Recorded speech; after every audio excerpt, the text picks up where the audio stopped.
시간에는 능력의 말씀으로 감동의 말씀으로 전해주시는 한명기 담임 목사님께서 나오셔서 감격하는 믿음으로 사십시다 란 제목으로 말씀 증거해 주실 때 말씀에 큰 은혜가 있으시길 바랍니다. 목사님이 나오실 때 손을 들고 할렐루야 크게 외치시고 큰 은혜 받으시겠습니다. 할렐루야. 할렐루야.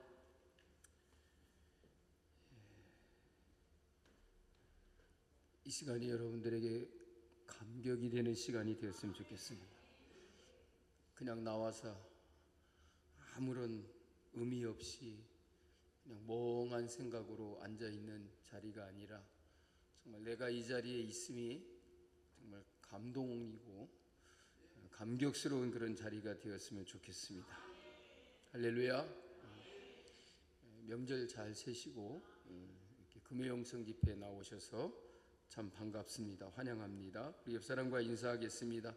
성도님은 우리에게 기쁨이고 힘이 됩니다 라고 인사하겠습니다.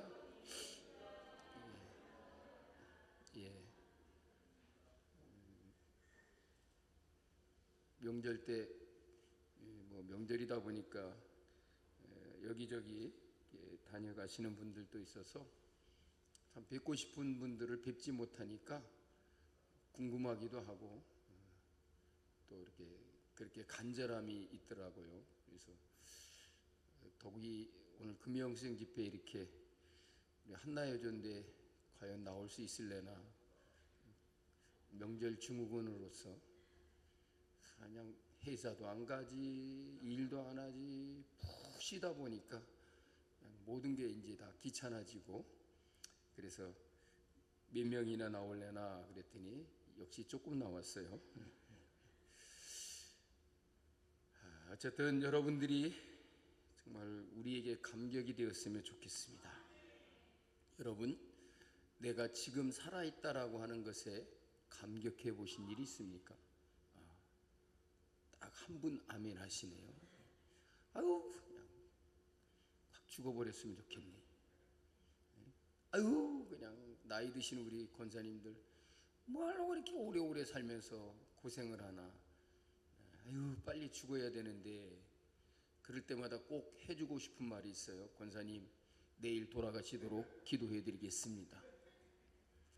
그러면 아이고 목사님 말도 그렇게 하세요?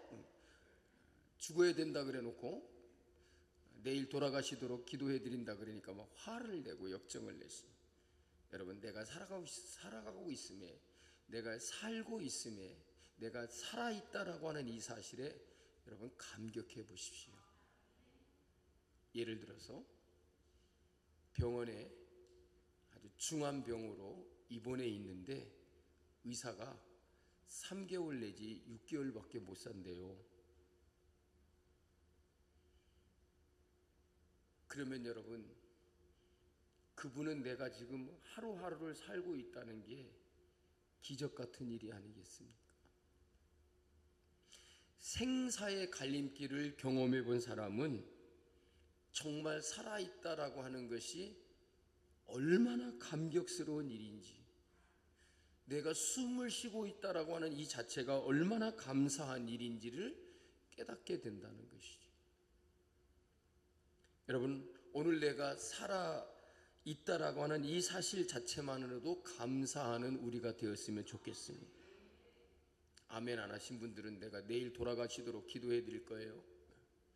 정말 내가 오늘을 살고 있다라고 하는 게 이게 감격스러운 일이고, 내가 살아있다라고 하는 이 자체만으로도 여러분 하나님께 감사해야 될 줄로 믿습니다.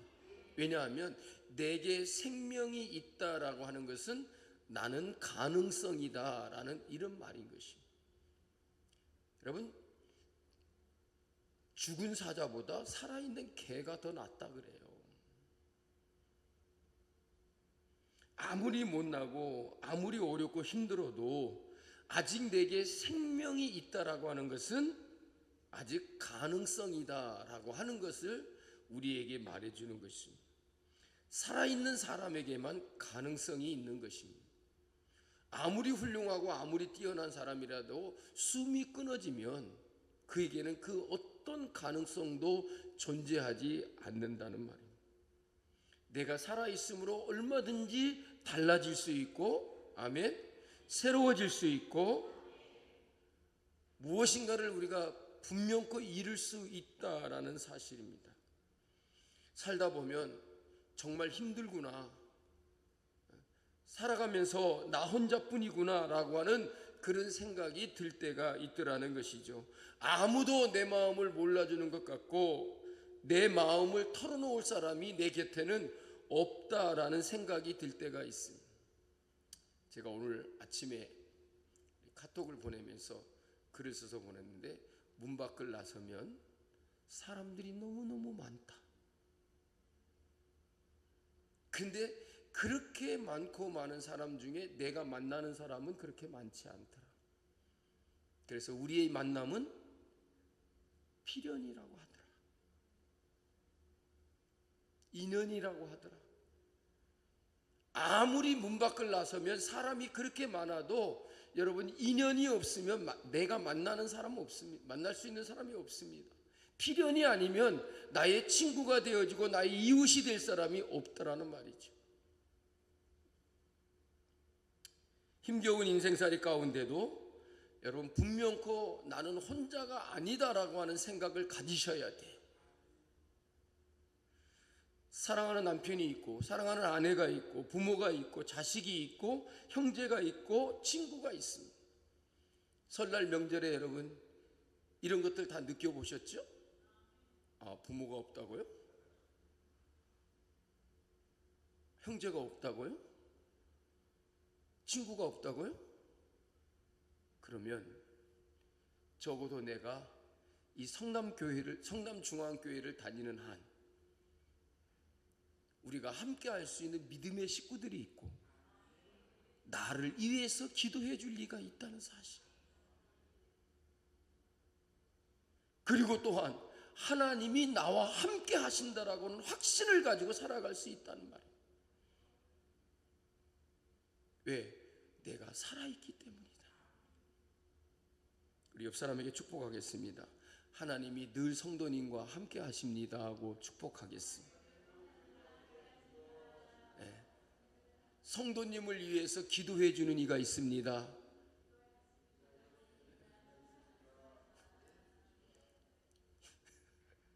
축복해 주기 싫은가 봐요. 내가 여러분, 우리 성남중앙교회를 다니는 한 하나님이 늘 나와 함께 하시고, 나를 위해서 누군가가 기도해 주는 이가 있다는 사실을 우리는 잊지 말아야 될 것입니다. 여러분, 믿음에는 도장 찍는 믿음이 있고 감격해 하는 믿음이 있다고 합니다. 이상한 말처럼 들리세요? 무슨 말인가 하면, 믿음의 생활을 하다 보면 자기도 모르게 타성에 젖어들고 의례적인 믿음에 머무르기가 쉽더라는 거죠. 그냥 예배 드리러 가는 것도 의례적으로 가는 거예요. 수요일 가기 싫지만, 또 목사님 눈치 보이네, 권사가 또 안 나왔다고. 새벽기도 오늘은 쉬고 싶은데. 명절 때 정말 그런 생각 들더라고요. 내가 괜히 명절 때 한 이틀만 쉬자 그럴 건데 그랬나? 명절인데도 그냥 새벽기도 꼬박꼬박하고 하니까 수요일 예배가 없었는데, 우리 아들 일의 녀석이 뭐냐면, 어디 밥 먹으러 가자 그러니까 오늘 수요일인데요. 예배 드리는 줄 알았나 봐요. 아니, 교회 와도 그냥 주보도 안 봐. 그러면서 또 우리 사모님 뭐래, 주보 광고에 보니까 수요일날 예배가 없다는 광고가 없어요. 그래서 내가 수요일날 예배 순서에 설날 가정 예배라고 써져 있잖아요. 아주 걱정이었어요.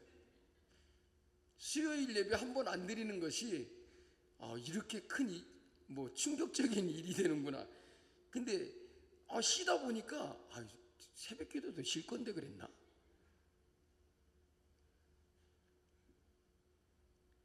여러분, 의례적인 믿음으로 그냥 하고 싶지도 않고 가기도 싫고, 주일이어도 주일 예배보다 내가 뭐 어디 여행 간다든지 다른 데 가는 것이 더 간절한 그럴 때도 있다는 거예요. 그런데 그냥 눈치 보이니까 가기 싫어도 가야지. 또 내가 오늘 금요영성 집회가 안 가면 주일날 또 박신실 권사님이 금요영성 집회 안 왔는데 어디 가셨었어요? 또 이런 말 하면은 또 그냥 대놓고 다 내가 안 나왔다는 거 공표가 되니까 아유 그냥 가기 싫어도 그래도 쉬고 싶지만 가야 돼. 그러니까 의례적인 믿음에 머무르는 일들이라는 거죠. 그래서 자기도 모르게 타성해져서 그냥 아무 생각 없이 여러분 교회를 왔다 갔다 하는 거예요. 이게 이런 믿음이 뭐냐면 도장 찍는 믿음이라는 거예요. 나 왔다 갑니다. 나 왔었습니다. 이렇게 확인하는 거죠. 여러분 요즘에는 그런 시기가 별로 없어요. 옛날에는 쾌종시계라는 게 있었죠. 예? 왜? 추가 이렇게 왔다 갔다 해요. 그러니까 시계가 살아있는 한 거기에 태엽을 주고 그래서 돌려놓으면 이게 한 달 내내 1년 내내 왔다 갔다 왔다 갔다. 여러분 그 쾌종시계의 시계추가 무슨 생각을 하고 왔다 갔다 할까요? 아무 생각 없이 왔다 갔다 하는 거야. 그냥 나는 왔다 갔다 해야 돼. 나는 왔다 갔다 하지 않으면 시계가 죽은 거야. 매일 출근부에 도장을 찍듯이 주일이면 교회에 빠짐없이 나오는데 그저 교회에 나온 것으로만 만족하는 그런 믿음. 내가 주일을 지켰네? 에? 내가 믿음 생활을 하고 있네? 이것으로 만족하고 많은 믿음은 이 도장 찍는 믿음에 머무는 것이다. 어찌 보면 그나마 이 도장 찍는 믿음이라도 귀한 것 같습니다. 왜? 그렇게 안 하는 사람도 있어요. 도장 찍는 믿음조차도 없는 그런 성도들이 있기 때문이라는 것이죠. 이 믿음마저도 없는 그런 성도들이 있다는 것이죠. 그래서 여러분, 내가 주일이면 교회 간다. 예배드리러 간다. 그 믿음이 정말 귀한 것이라는 거죠. 새벽 기도에 나가면 좋다는 것을 아는 믿음도 좋은 것입니다. 저는 이제 맨날 은퇴 얘기를 해요. 은퇴를 준비를 해야 된다. 그래서 이제 막 그런 얘기하면 이제 우리 자녀들도 그렇고 우리 집사람도 그렇고 그런 소리 좀 하지 마요. 은퇴할 때 은퇴하더라도 걱정이 있어요. 내가 은퇴를 하면 어떻게 목회를 마무리하고 내가 은퇴했을 때 성남중앙교회가 어떤 상태에 있게 될 것인가. 그 중에 걱정 하나가 뭐냐면 우리 젊으신 분들이 지금 정말 나이가 드신 분들 중에 열심히 예배에 참석하고 새벽기도에 나오고 예배의 자리를 지키시는 분들, 자기에게 주어진 그 사명에 정말 시간마다 열심히 감당하시는 분. 지난 주간에도 목요일 날인가요? 다른 분 기도자를 세워놨더니 못한대요. 없대요. 어디 가야 된대. 그래서 돌고 돌아서 누구에게로 왔냐면 유병희 권사님에게로 왔어요. 그래서 다른 분들이 있었는데 그분들 시켰으면 되는데 이문희 권사님도 있었구나. 난 또 이문희 권사님 어디 놀러 갈 줄 알았어요. 설 명절에 그냥 어디 다른데 다녀오셔야 되는지 알고 안 시켰는데 그래서 결국은 유병희 권사님을 목요일날 새벽기도의 기도자로 세웠어요. 정말 앞으로 우리 젊은 세대들이 우리 지금 나이 드신 신앙의 연륜이 많으신 분들처럼 이렇게 기도 생활할까? 이제 이분들이 한 분씩 우리의 곁을 떠나요. 이번 성명절에도 정말 우리와 함께 했던 분들, 하나님 품으로 가셨던 분들 정말 많이 생각했어요. 설 명절에 뭐 부모님도 만나고 일가 친척도 만나는데 저는 교회에 있으면서 그 전에 우리와 함께 하셨던 우리 장로님들, 권사님들, 하나님의 품으로 가신 분들을 생각했어요. 그분들과 함께 웃고 함께 대화를 나누고 함께 웃으면서 즐거운 시간들을 보냈던 그때를 떠올렸어요. 얼마나 좋은지 너무나 그때가 그리워졌어요. 이제 그런 분들이 하나 둘씩 우리의 곁을 떠나고 그분들이 있었던 그 자리가 빈자리가 되었을 때에 앞으로의 모든 일들이 너무 마음속에 부담이 되는 거예요. 물론 우리 한나여전 대회원들이 잘하리라고 믿어요. 목사님 지금은 안 하지만은요 이제 50대 후반 되면 다 할게요. 우리도 50 넘으면 다 생각이 있어요.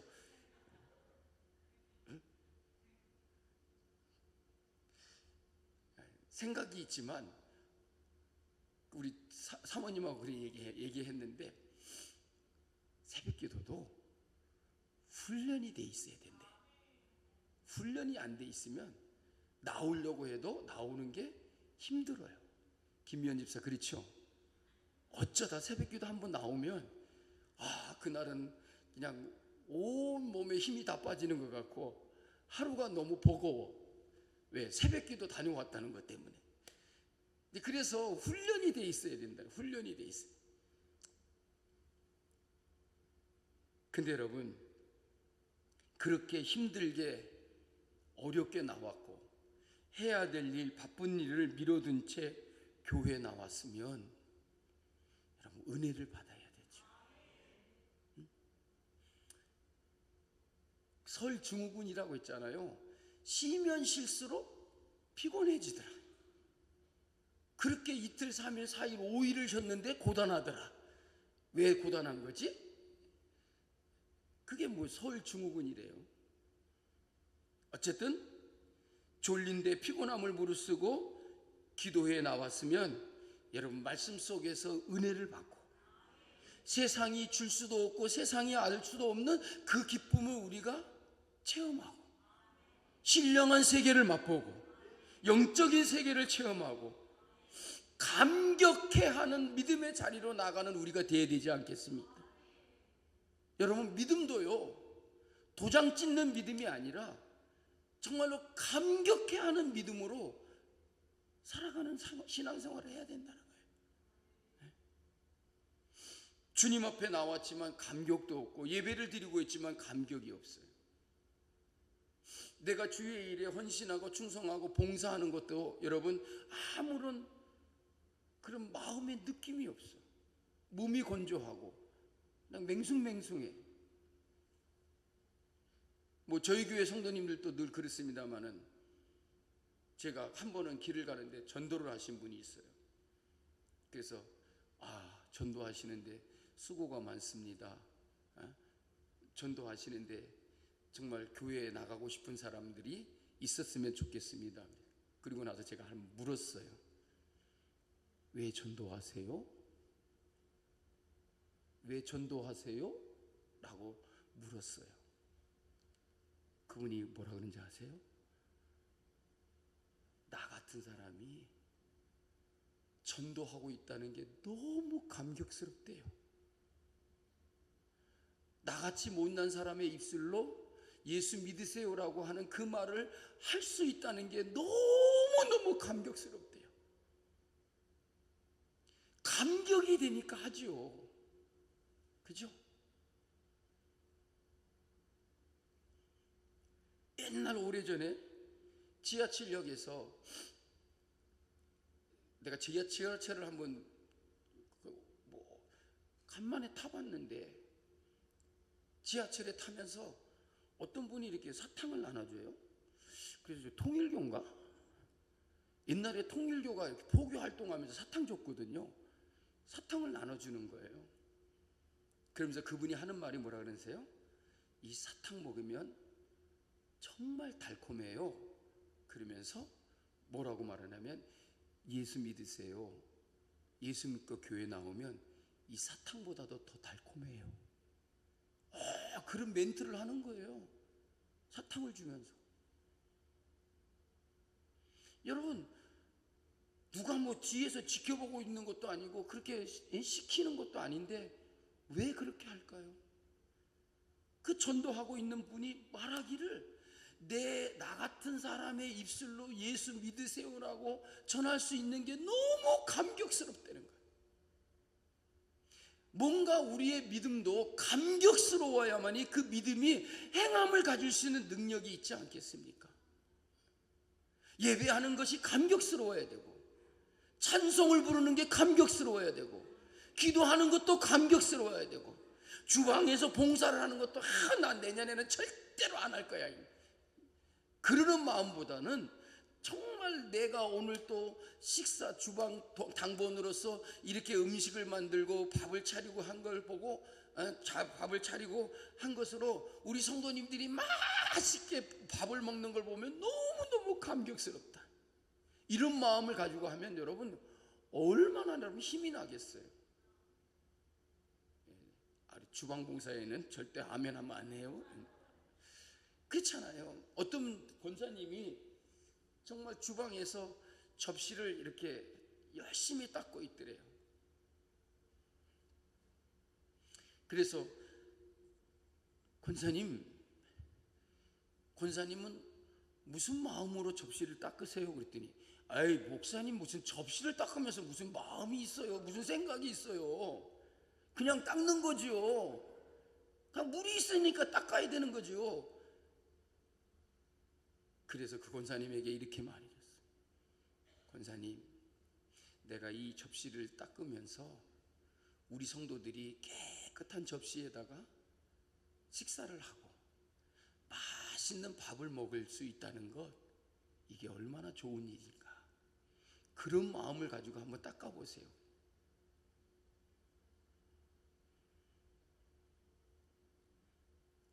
오늘은 뭐 밥 먹은 사람이 이렇게 많아, 그릇이 이렇게 많이 나오는 거야. 딴 때보다도 한 3분의 1은 더 되는 것 같아.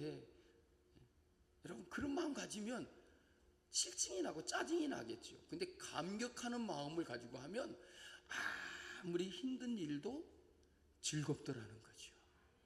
기쁘게 그 일을 할 수 있다는 거죠. 여러분, 우리가 신앙생활 하면서도 정말 다른 사람들이 알 수도 없는 그 기쁨과 즐거움을 우리가 얻으려면 감격해하는 믿음이 있어야 된다. 나를 이 교회의 일꾼으로 세워주심에 감격하고, 주님이 나를 써주신다는 것에서 감사하고 감격해하고. 여러분, 이런 믿음의 감격이 있어야만이 옛날 황수강 목사님이 박사님이 말한 것처럼 신바람 나는 인생이 될 수 있는, 신바람 나는 신앙생활이 될 수 있다는 거죠. 여러분, 우리 한나여전대 회원들과 우리 모든 성도들, 여러분들의 믿음이 감격이 있는 믿음이 되시기를 바랍니다. 내가 예배를 드리려고 할 때도 감격이 있고. 김미연 지사님 오늘 사회를 보셨는데 너무 이쁜 목소리를 잘 봤어요. 내가 사회를 볼 수 있다는 게 이게 얼마나 좋으냐. 아멘은 안 하시는 것 같아요. 여러분, 이런 감격이 있는 믿음이 없으면은 늘 사람의 판단과 생각과 자기의 주관이 앞선다는 거예요. 그러면 사람의 생각과 판단과 주관이 앞서면 모든 일이 좋게 보이는 게 없다는 거예요. 항상 거치는 것이 있다는 거예요. 부딪히는 게 있다. 이런 사람은요, 평생을 믿어도 하나님의 놀라운 능력과 역사나 기적을 보지 못하더라는 거죠. 여러분, 은혜가 없어서가 아니에요. 하나님은 은혜를 주시려 하는데 사람의 생각이, 사람의 소리가 높아져서 그것을 막아버리는 것이다. 자기의 생각과 자기의 판단이 앞서기 때문에 은혜의 길을 막아버린다는 거예요. 우리는 때로 사람만 보입니다. 하나님이 안 보이더라는 거예요. 우리의 생각 속에, 우리의 말 속에 하나님에 대한 인식이 희미해질 때가 있더라는 말이에요. 자기도 모르게 사람을 보고 일하려고 하더라는 거예요. 여러분, 하나님 앞에서의 믿음의 자세, 우리는 이것을 잃어버리지 말아야 돼요. 여러분, 종교교육을 단행했던 종교개혁자들이 여러분 어떤 주관을 가졌다 그랬어요? 코람데오. 여러분, 종교개혁을 하는 일이 얼마나 힘들었습니까? 여러분, 성경을 번역하다가 성경 번역을 했다는 이유로 끌려가지고 화형을 당한 사람도 있어요. 종교개혁자들은 자기들의 목숨을 내놓고 그렇게 힘든 길을 갔어요. 그런데도 불구하고 그들이 굴하지 아니하고 종교개혁을 끝까지 성취할 수 있었던 이유가 뭐냐? 코람데오다는 거예요. 하나님의 면전에서, 하나님의 얼굴 앞에서, 내가 누구 눈앞에 있어요? 하나님의 눈앞에 있다는 거예요. 그러므로 우리는 하나님 앞에서의 이 믿음의 자세가 언제나 항상 있어야 된다. 하나님 앞에서의 이 믿음의 자세를 잃어버리지 않는 여러분들이 되시기를 주의 이름으로 축복합니다. 여러분, 다윗의 신앙이 왜 멋있고 정말로 모든 사람들에게 기감이 되는 신앙인가요? 그는 자기가 왕이면서도 하나님 앞에서는 언제나 어린아이와 같았고 어린 양과 같았다는 거예요. 그래서 뭐라고요? 여호와는 나의 목자시니, 이렇게 말하는 거예요. 자기가 왕이지만 언제나 항상 하나님 앞에서는 자기가 어린 양과 같은 그런 존재였다는 것이죠. 자기가 왕이면서도 여러분, 하나님 앞에 하나님을 뭐라고 부릅니까? 나의 왕, 나의 주, 나의 하나님이시여. 자기보다도 크신 하나님이신 것을 언제나 인정했다는 거죠. 그래서 어린아이와 같은 감격하는 믿음이 그에게 있었더라는 것입니다. 여러분, 교인 중에는 머리로 배워서 만들어진 교인이 있고 은혜를 받고 믿음의 역사를 이루어 나가는 그런 교인이 있더라는 말입니다. 여러분, 배우는 것도 필요해요. 그러나 더 중요한 것이 있다면 은혜 받고 믿음의 사람이 되어야 된다는 거예요. 여러분, 은혜 받으시기를 바랍니다. 은혜를 받아야 감격이 있는 믿음을 가질 수 있다는 거예요. 맹숭맹숭하고 무미건조한 믿음이 아니라 정말 은혜를 사모하고 은혜 받으려고 하는 마음을 가지고 내가 은혜를 받게 될 때에 감격하는 믿음을 가지고 살아가게 된다는 말입니다. 여러분, 다윗은 바로 그런 믿음을 가졌다는 거예요. 모든 것이 하나하나가 다 자기에게 감격이었다는 거예요. 여러분, 우리는 항상 하나님 앞에 나아갈 때마다 하나님의 은혜에 대한 깨달음이 있어야 될 줄로 믿습니다. 형식에 매인 그리스도인이 되지 말라는 거예요. 의례적인 신앙생활을 하는 그런 모습이 되지 말아야 된다는 거예요. 오늘 금요영성 집회인데 오늘 좀 피곤하지만 그래도 금요영성 집회 가야지. 왜? 김권사 만나야 되기 때문에. 그게 아니라 내가 오늘 또 금요영성 집회 나가야지. 가서 기도하고 열심히 하나님을 찬양하고 우리 목사님 능력 있는 말씀을 가지고 은혜로운 말씀을 전해주시는 우리 아까 김미연 목사님이라고 했어요? 김미연 집사님 무슨 멘트 했는지 저거 읽어봐야 되는데 능력 있는 말씀 얘기하더라. 금요영성 집회를 나가야 될 이유가 뭐냐? 하나님 앞에 열정적으로 기도하고 정말 뜨거운 마음을 불태우며 찬양하고 능력 있는 말씀으로 은혜를 받고 그래서 나가야 되지. 오늘 김권사 올 텐데 김권사 만나러 가야지. 그런 마음이 아니에요. 우리 같이 한번 따라하겠습니다. 주여, 깨닫기를 원합니다. 주여, 달라지기를 원합니다. 주여, 감격하는 믿음의 사람이 되기를 원합니다. 아멘. 여러분, 다른 사람 보지 마세요. 문제는 나 자신입니다. 여러분, 다른 사람을 위해서 기도하는 것도 중요합니다. 그러나 여러분, 나를 위해서 먼저 기도하십시오. 다른 사람 볼 거 없습니다. 여러분, 나를 보세요. 무슨 수를 써서라도 하나님이 원하시는 자리까지 내가 나가야 된다는 사실을 언제나 여러분 기억하시기 바랍니다. 하나님이 원하시는 그 자리에 나아가게 될 때에, 하나님이 원하시는 그 자리에 내가 서게 될 때에 거기에 역사가 있고 하나님의 능력이 임하고 하나님의 기적이 나타나게 될 줄로 믿습니다. 여러분, 하나님이 원하시는 믿음의 분량만큼 채워가야만이 기적을 체험할 수가 있는 거예요. 기도의 분량을 채우고 눈물의 분량을 채우고, 여러분, 믿음의 분량을 채우시는 성도들이 되시기를 주의 이름으로 축복합니다. 내 영적인 문제가 해결되면 자동적으로 나의 당면한 모든 문제는 하나님이 책임져 주신다.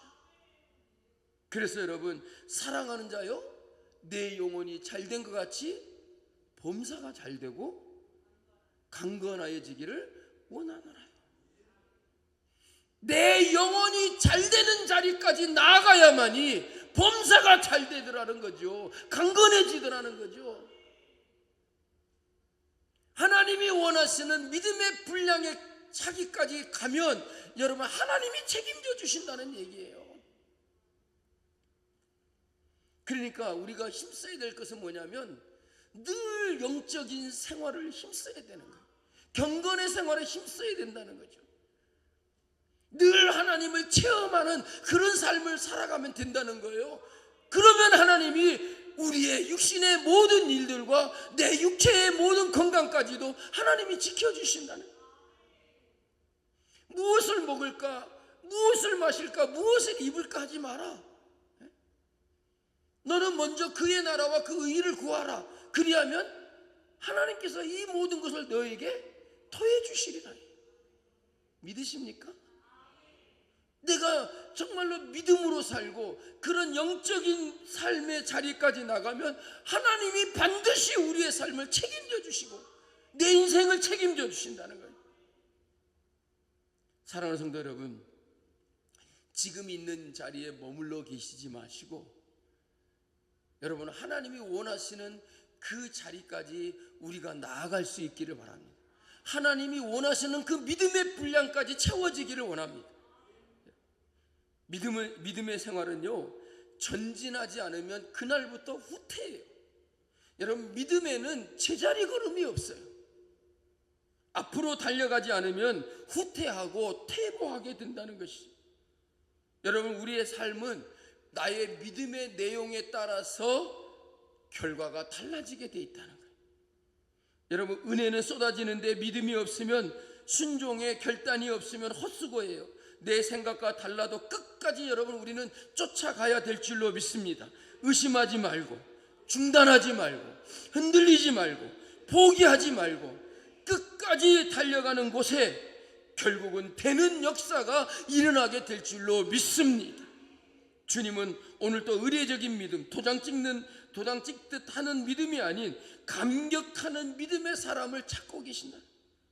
하나님의 역사의 방관자나 구경꾼은 가장 불행한 자인 것입니다. 여러분, 믿음의 준비, 기도의 준비, 신앙생활의 준비를 잘 하셔서 하나님의 역사의 주역들이 되시는 성도들이 되시기를 주님의 이름으로 축원합니다. 환경이 어둡고 고통스럽고 살아가는 것이 절망스럽고 낙심이 될수록 우리에게 가장 필요한 것은 바른 믿음, 건전한 믿음을 갖는 거라는 말이에요. 정말로 우리는 죽은 믿음이 아닌 살아있는 믿음을 갖는 자가 되어야 될 줄로 믿습니다. 저는 살아있는 믿음이란 감격해 할 줄 아는 믿음이라고 믿습니다. 여러분, 죽은 것은 감각이 없어요. 그러나 살아있는 것은 감각이 있어요. 찔러도 아프고 꼬집어도 아프고 문지르면 부드럽다는, 따뜻해진다는 걸 느껴요. 정말 살아있는 믿음이란 감격해 하는 믿음이라는 거예요. 느낌이 있는 믿음이라는 것이죠. 여러분, 하나님은 누구를 찾느냐면 하나님은 오늘 또 예배하는 자를 찾으신다 그랬어요. 다음 주일에는 이제 예배에 집중하자 그래갖고 예배에 대한 설교를 할 텐데, 지난주에는 무슨 설교했죠? 어떻게 그걸 다 기억하고 계세요? 설 명절이었는데 다 잊어버려야 될 텐데. 말씀에 집중하여 말씀대로 사십시다 그랬는데, 이 다음 주에 이제 예배에 대한 걸 얘기할 거예요. 하나님은 오늘 또 이렇게 살피고 계시는데 뭐하고 살피고 계시나 했더니 누가 예배하는가 하고 살핀다 그랬어요. 그래서 하나님은 예배하는 자를 찾으신다 그랬어요.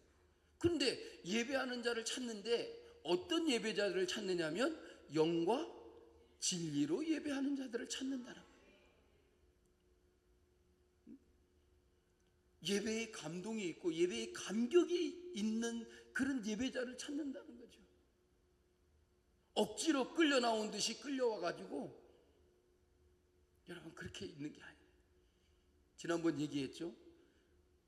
부부 집사님이 나오는데 항상 여자 집사님이 남편 손을 꽉 붙잡고 오는 거예요. 그래서 안내위원이 아유 어쩌면 두 분이 그렇게 정이 많으세요. 그렇게 손을 잡고 교회로 오세요. 그랬더니 여자 집사님이 이분은 내가 손만 안 잡으면 딴 데로 샌다고. 그래서 갈 때는 손 안 잡을 테니까 걱정하지 말라고. 억지로 끌려 나오는 그런 예배자가 아니라 정말로 감동이 있고 감격이 살아있는 그런 예배자들을 하나님이 찾고 계신다는 거예요. 여러분 오늘 또 이 자리에 여러분은 꽂아놓은 보리자루처럼 그냥 자리를 차지하고 있는 분이 아니라 정말로 감격하는 믿음을 가지고 정말 은혜에 감격하는 마음을 가지고 이 자리에 나오신 줄로 믿습니다.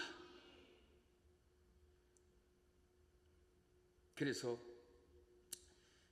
어떤 사람이 만사형통하냐면 믿음으로 사는 자는 하늘 위로 받겠네.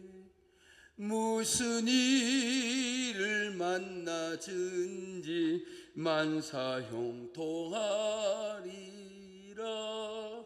무슨 일을 만나든지 만사형통하리. 저는요 이 찬송을 고등학교 때까지만 해도 믿음으로 사는 자는 위로 끌려 올라가는 줄 알았어요. 뭐라 그랬냐면 믿음으로 사는 자는 하늘 위로 받겠네. 그래서 저 하늘 위로 그냥 올라가 버리는 줄 알았어요, 믿음으로 사는 사람은. 근데 그게 아니더라고요. 위로 한다 그 말이에요. 고등학교 때까지도 이 단어를 이해를 못했어요. 그래서 믿음으로 사는 자는 하늘 위로 받는다 그래가지고 하늘로 그냥 올라가는 줄 알았어요. 그래서 저도 올라가고 싶어갖고 믿음으로 살려고 애를 써봤는데 하늘 위로 안 올라가더라고요. 그게 아니구나 하는 것을 신학교 가서 알았어요. 여러분 믿음으로 살면은요 여러분 하나님의 위로가 있어요. 무슨 일을 만나든지 만사형통한다. 하나님께서 도우시는 여러분들의 앞날에는 축복의 열매가 있고 형통의 열매가 있고 영혼이 잘된과 같이 범사가 잘되고 건강한 축복이 임할 줄로 믿습니다. 이런 은혜가 오늘 복된 자리에 나오신 여러분들에게 충만하게 임하시기를 축원합니다. 오늘 25절에 보니까 여호와의 언약궤를 즐거이 메고, 26절에 하나님이 여호와의 언약궤를 맨 레위 사람을 도우셨으므로 그랬어요. 여러분 다윗이 성막을 지어놓고서 오베드돔의 집에 있는 이 하나님의 법궤를 옮기는데 억지로나 부담이 아니라 즐거움으로 했다는 거예요. 오베드돔의 집에 있는 그 하나님의 언약궤 법궤를 그 성전으로 옮기는데 이 일을 누가 시켜가지고 억지로 하는 게 아니라 자기가 자원해서 즐거이 하고 있다는 거죠. 다시 말하면 감격해하는 믿음으로 그 법궤를 성전으로 옮기려고 했다는 것이. 여러분 즐겁게 순종하는 자를 기쁜 마음으로 일하고 즐거움으로 헌신하는 자에게 하나님이 은혜를 베푸시고 그 사람을 도우신다는 거죠.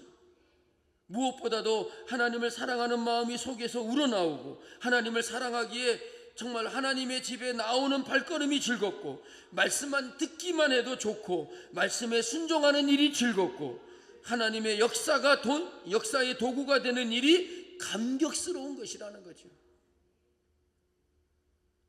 26절에 보니까 숫송아지 7과 수양 7으로 제사를 드렸더라 그랬어요.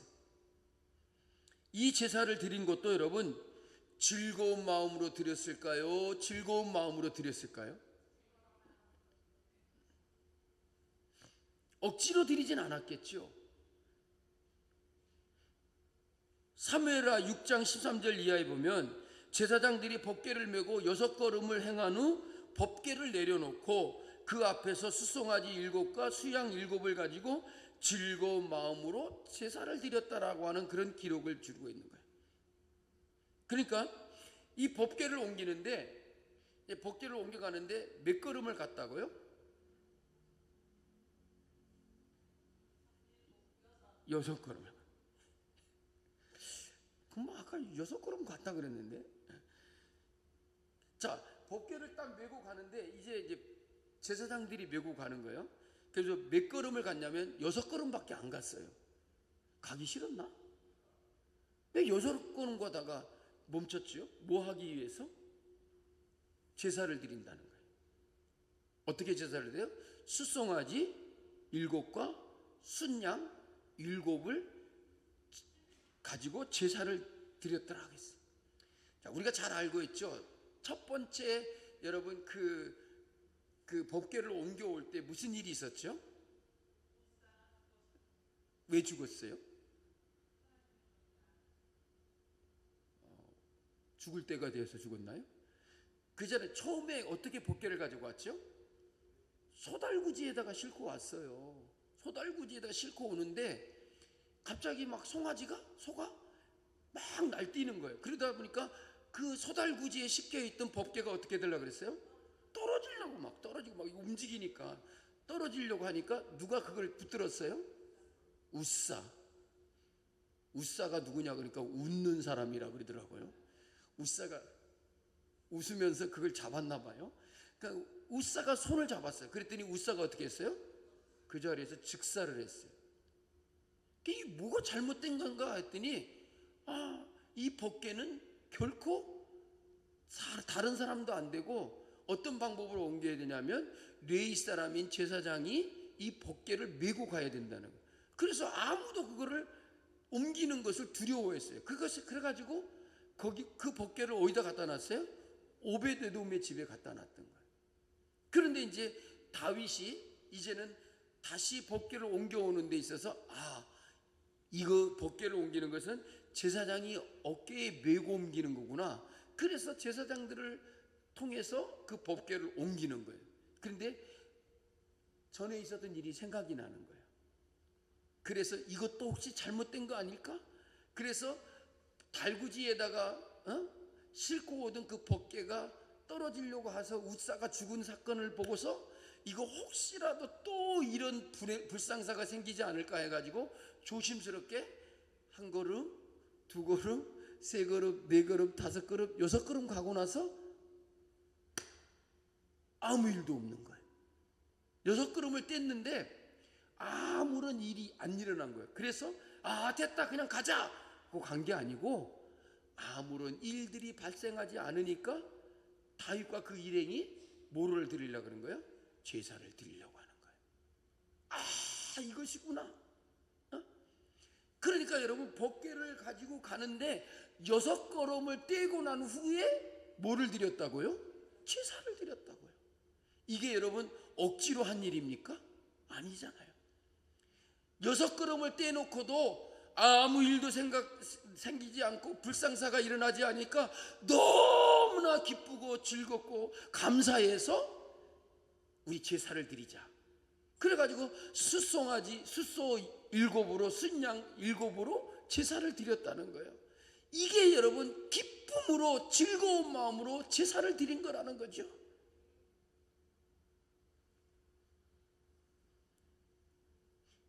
여러분 즐겁게 하나님의 일을 하고 감격하는 믿음으로 예배를 드릴 때에 그것은 결코 우리에게 힘들지 아니하고 정말로 즐겁고 기쁜 일이 될 수밖에 없다는 거예요. 같은 값이면 여러분, 내 마음에 흡족하지 않는 부분이 있어도 이해하고 순종할 수 있다면 그보다 더 축복된 일은 없는 것이죠. 여러분, 즐거운 마음으로 잘 순종하여서 나를 위해 예배하신 하나님의 놀라운 축복을 받으며 살아가는 우리가 되었으면 좋겠습니다. 주의 일을 할 때든 여러분 할 때는 어쨌든 즐거운 마음으로 하십시오. 예배를 드릴 때도 여러분 즐거운 마음으로 예배 드리십시오. 기도를 할 때도 여러분 정말로 뜨거운 마음으로 기도하십시오.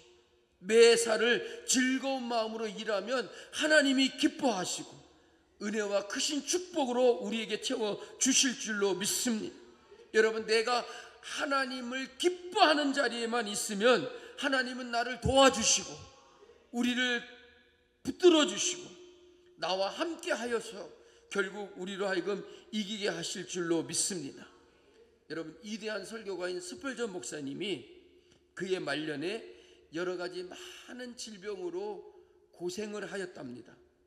그래서 정말로 그 목사님이 많은 병으로 고생하는 걸 보고 측은히 여긴 한 성도가 목사님을 찾아와서 목사님 많이 아프시죠? 그 목사님의 고통에 제가 함께 할 수가 없는 것이 너무나 죄송하고 미안합니다. 그러자 목사님이 그렇게 대답하십니다. 예, 너무너무 아파요. 너무너무 고통스럽습니다. 그러나 주님께서 내 고통을 통해서 내 곁에 더 가까이 계십니다. 그것이 바로 나의 위로입니다 라고 이렇게 말을 했대요. 여러분, 아픈 건 아픈 거예요. 고난이 즐거울 수는 없지요. 아픈 건 아픈 것이고 시련은 시련이고 고난은 고난이에요. 그러나 주의 백성들이 고난 속에 있을 때 반드시 하나님은 내게 찾아오시고 평상시보다도 더 가까이 내게 다가오시고 나와 함께 하시고 계신다라고 하는 것이 우리에게 큰 위로가 된다는 말이에요. 여러분, 고통보다도 더 가까이 계신 주님을 믿으시기를 주의 이름으로 축복합니다. 하나님께로 더 가까이 갑니다. 고통 가운데 계신 주님, 변함없는 주님의 크신 사랑, 영원히 주님만을 섬기리. 여러분, 하나님께로 더 가까이 가보십시오. 나의 고통 가운데 함께 계신 주님을 우리가 발견하게 되고 내가 그 주님을 더 사랑하지 않을 수가 없다는 말이에요.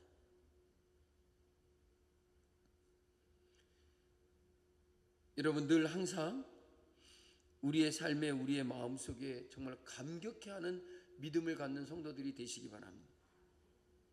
뒤에 가서 보면 이런 법궤를 옮기는 동안에 이제 아무 일도 없으니까 이제 법궤를 잘 옮겼어요. 그래가지고 예루살렘으로 들어오는 법궤 앞에서 다윗이 어땠습니까? 막 나가서 막 춤을 추는 거예요. 그러다 보니까 바지가 막 흘러내렸어요. 사람들이 보듯 만든 왕이 백성들 앞에서 정말로 막 너무나 감격스럽게 춤을 추는 거예요. 그런데 그 사실을 누가 보고 있었어요? 누가 그 광경을 보고 있었어요? 네, 다윗의 아내 미갈이 보고 있었어요. 그러니까 미갈이 뭐라고 말해요?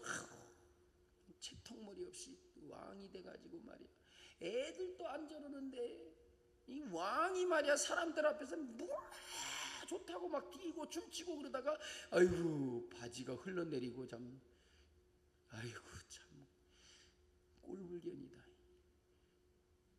그러면서 29절에 보니까 뭐라고 말하냐면 다윗 왕이 춤추며 뛰노는 것을 보고 심중에 업신여겼더라 그랬어요. 다윗은 그렇게 감격스럽고 어찌할 바를 몰라서 바지가 흘러내리는 것도 모르고 막 백성들 앞에서 막 춤을 추는데 미갈은 다윗의 그런 꼴을 보면서 업신여겼더라 그래요. 왕답지도 않다라고 생각한 거죠. 왕이 채통도 없이 말이야 채통을 지키지, 그렇게 왕을 아예 우습게 봤다는 얘기죠. 왜 그랬을까요? 미갈은 여러분, 많은 백성들이 다 함께 나가가지고 그 언약궤를, 법궤를 옮기는데 다 참여했어요. 모든 사람들이 다. 백성들은 뒤에서 막 즐겁게 찬송을 부르며 함께 했어요. 그런데 이 미갈만 집안에서 나오지도 않고 그 광경을 바라보면서 왕을 업신여겼다는 것이죠. 그런데 여러분, 미갈이 그의 마음에 춤추는 다윗을 향하여 업신여겼다라고 하는 것은 다윗만을 업신여긴 것이 아닙니다. 함께 감격하고 찬양하는 사람들을 업신여긴 것이고, 이것을 기쁘시게 여기는 하나님을 업신여긴 것이라는 거예요. 여러분, 미갈의 마음이 오만해지니까 하나님 앞에서 어린아이처럼 낮아져서 마냥 감격해하고 행복해하는 다윗의 그 마음을 손톱만큼도 이해하지 못하고 업신여겼더라는 거죠. 저도 춤을 못 춥니다마는 혹이라도 뭐 어떤 자리에서 목사님 나오세요. 이번에 무슨 어떤 목사님이 가족 이벤트를 올리는데 뭐 이렇게 유튜브에 올라왔더라고요. 그래가지고 뭐 딸, 아들, 뭐 사이, 뭐 며느리 다 나와갖고 막 노래를 틀어놓고 막 춤을 추는 거예요. 그러면 이제 춤을 추고 들어가면 오! 막 박수 쳐주고 그러는 거예요. 그리고 막 그러고 하다가 맨 나중에 시아버지가 차례가 된 거예요. 목사님 차례가 되는 거예요. 그 목사님도 나와가지고 이렇게 춤을 추고 막 좋아갖고 막 하면서 애들이 나중에 가서 한 번 더 막 이렇게 그러는 거예요. 딱 끝나고 들어갔는데 다른 사람 다 할 때는 오! 막 박수 치더니 시아버지 딱 하니까 조용해. 시아버지를 골린 거예요, 그게.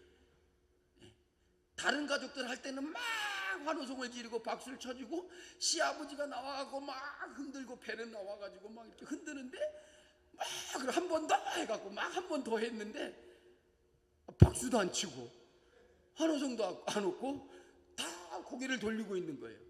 그래가 시아버지가 뻘쭉하게 이제 몰래카메라를 당한 거지.